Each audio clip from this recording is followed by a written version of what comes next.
अस्सलाम वालेकुम दोस्तों, आप सभी का YouTube के चैनल MR क्लासेस में स्वागत है।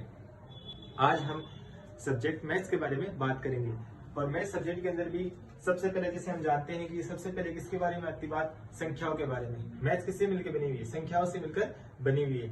ठीक है, तो हम इसी के बारे में यानी संख्याओं के दो गुणों के बारे में बात करेंगे। जैसे कि संख्या है और संख्या के अंदर वैसे तो गुण बहुत होते हैं, लेकिन हम आज दो के गुणों के बारे में बात करेंगे। ठीक है, जिसमें पहला गुण है भाज्य और दूसरा क्या होगा? अभाज्य। पहला क्या है? भाज्य और दूसरा क्या होगा? अभाज्य।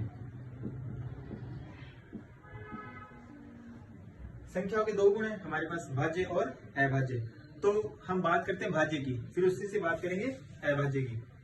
इनके आगे संख्या और लिख देते हैं संख्याएं और यहाँ पे लिख देते हैं संख्याएं। ठीक है, तो भाज्य संख्या कौन सी होती है? भाज्य संख्याएं वे संख्याएं होती है जो अपने पढ़े में तो आती है और साथ में किसी और के पढ़े में भी आती है। जैसे कि फॉर एग्जाम्पल, हिंदी लिखने की जरूरत नहीं, इसके अंदर सीधा मैं आपको एग्जाम्पल बता देता हूँ कि कौन सी संख्या होगी। जैसे फॉर एग्जाम्पल 2,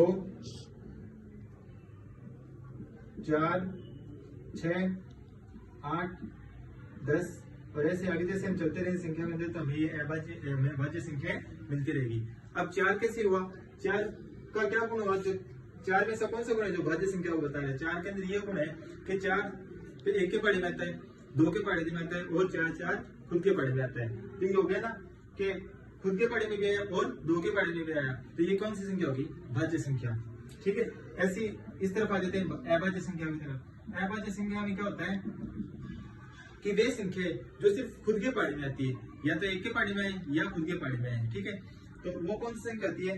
फॉर एग्जाम्पल 2 हो गया, 3 हो गया, 5 हो गया, 7 हो गया और ऐसे जैसे हम संख्याओं के अंदर आगे चलते रहेंगे तो हमें अभाज्य संख्या भी मिलती रहेगी। ठीक है, यानी भाज्य संख्या और अभाज्य संख्या दोनों जैसी संख्या हम चलते रहेंगे, भाज्य भी मिलेगी और अभाज्य भी मिलेगी। ठीक है, लेकिन भाज्य संख्या गुण क्या होता है कि ये वो संख्या है जो अपने पढ़े में भी आती है प्लस दूसरों के पढ़े में भी आती है। ठीक है, तो ये भाज्य संख्या होगी। और अभाज्य संख्या वो होती है जो सिर्फ खुद के पढ़े में आती है।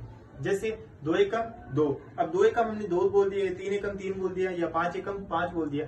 तो ये ऐसी संख्या है जो इसके अलावा किसी को आप किसी भी पढ़े में आपको देखने को नहीं मिलेगी, तो इसलिए ये होगी भाज्य और ये क्या होगी? अभाज्य। ठीक है दोस्तों, और इसी के आगे मैं आपको और संख्याओं के और गुण है वो भी अगली क्लास में बताऊंगा। आज के लिए इतना ही संख्याओं के बारे में याद करेंगे।